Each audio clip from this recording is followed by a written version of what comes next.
Hello, everyone, and welcome back to Caregiving Made Simple, the ABCs of Caregiving, presented by Choose Company Companion Care together with Servants Who Care. Before we begin, a quick reminder.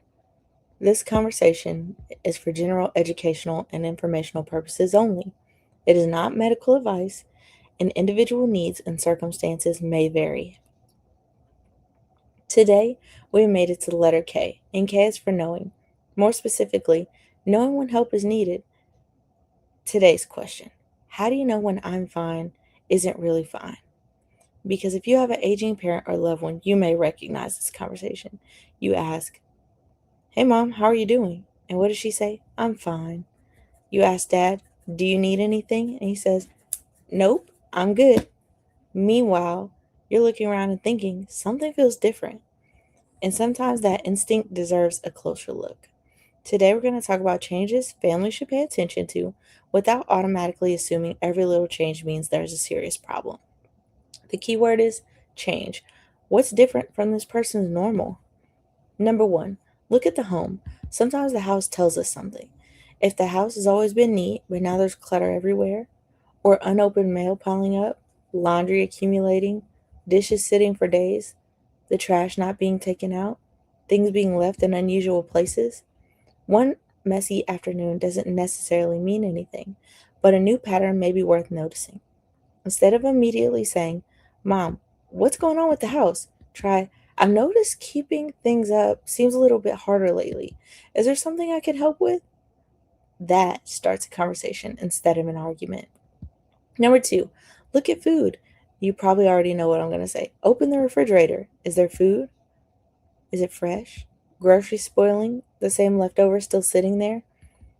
Have they stopped cooking?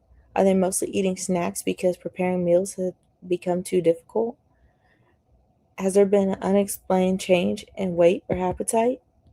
Don't simply ask, "Did you eat?" Ask, "What did you eat today?" And if there are persistent or significant changes in appetite, weight, chewing, swallowing, hydration, or other health concerns, those should be discussed with an appropriate healthcare professional. Number three, pay close attention to personal care. Has something changed with bathing, getting dressed, hair or oral care, changing clothes? Again, don't immediately label someone as lazy or stubborn. Remember, there could be many reasons why a personal care routine has changed, such as pain, fear of falling, fatigue, mobility issues, cognitive changes, depression, or other emotional concerns, or simply just difficulty completing the task. Ask, has been getting ready become difficult lately? That question may tell you more than what you think. Instead of just saying, "Why aren't you taking care of yourself?" Number four, watch mobility. Is mom or dad holding on to furniture when they walk? Are they moving differently? Getting up from a chair differently? Have there been slips, stumbles, or near falls? Or maybe they stopped going places because walking has become difficult. Don't only ask, "Have you fallen?" Ask, "Have you slipped, stumbled, or almost fallen lately?" Changes in walking, balance, strength, pain, or mobility may need evaluation by an appropriate healthcare professional. Number five, notice missed appointments or changes in routine. Maybe they've always been on time to their appointments and never missed an appointment, but now they have two. Or dad's always paid every bill on the first of the month, but now there's overdue notices. Maybe someone always attended church on a Sunday, but they've stopped going. Maybe they used to call you every evening, but now they don't. Once again, we're looking from a change from normal, not perfection, but patterns. Number six, pay close attention to social connection. Remember the letter C? Companionship. Have your loved ones stopped seeing their friends or attending activities, answering the phone, going out, or spending more alone time than they used to? Sometimes the issue isn't, can they physically live alone? The question may be, are they becoming isolated? Those are two very different questions. Number seven, listen to what they have to say. Sometimes our loved ones tell us they need help indirectly. Listen for statements like, "This is getting harder," or "I don't like driving at night anymore." "I'm tired of cooking. I almost fell." "I can't keep up with the house." "I wish someone would take me to the store." or no one comes around anymore. Those statements are informative and they don't immediately solve. First, listen and ask what would make this easier for them. Number 8, pay attention to cognitive changes. Everyone forgets things. We all walk into a room and forget why we went there. But that alone doesn't mean there's a serious problem.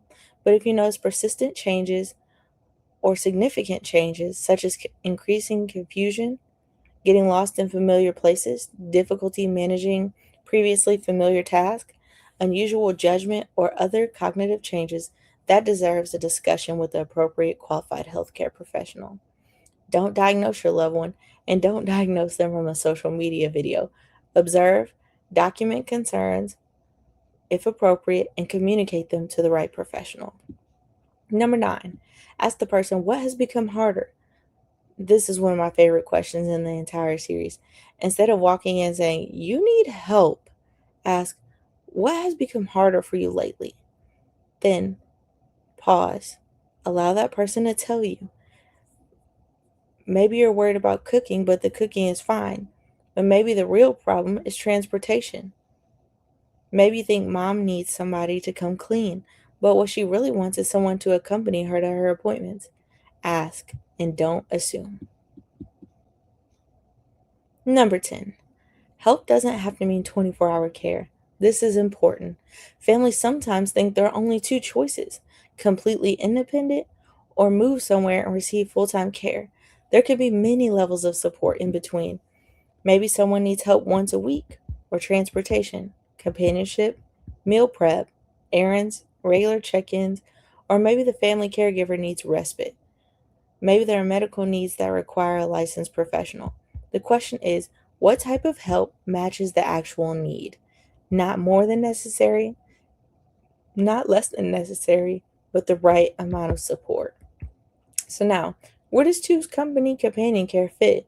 This is where we may be part of the circle for support. Companion care does not replace physicians.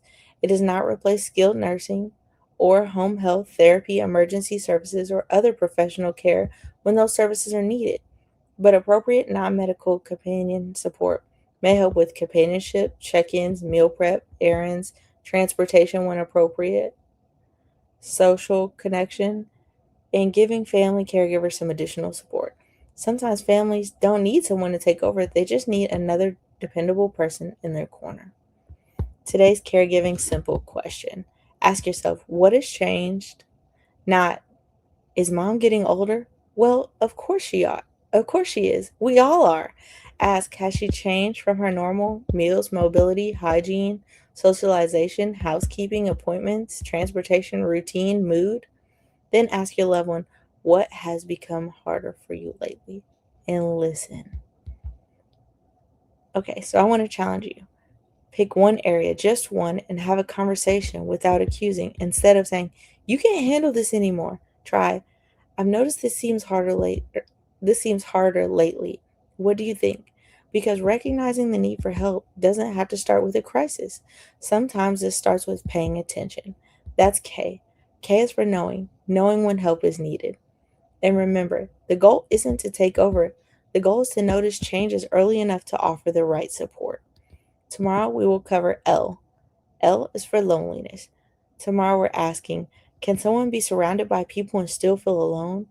As we go deeper into loneliness, isolation, connection, and why meaningful relationships matter as we age. I'm Demi with Two's Company Companion Care, together with Servants Who Care, and this is Caregiving Made Simple, the ABCs of Caregiving. Full disclaimer, this content is provided for general education, informational purposes only. It is not intended to provide medical, nursing, mental health, rehab, legal, financial, or other professional advice. Individual needs, abilities, health conditions, cognitive status, mobility, and circumstances vary. Persistent or significant changes in appetite, weight, mobility, cognition, mood, personal care, or daily functioning should be discussed with the appropriate qualified professional. Do not change medications, treatments, or professional care plans based on this content. In an emergency, please contact your appropriate emergency services. Take time to take care of yourself. take care of others, and as always, a mustard seed is all I need. We'll see you tomorrow for letter L, loneliness. Thank you, and I hope you have a good evening. Bye bye.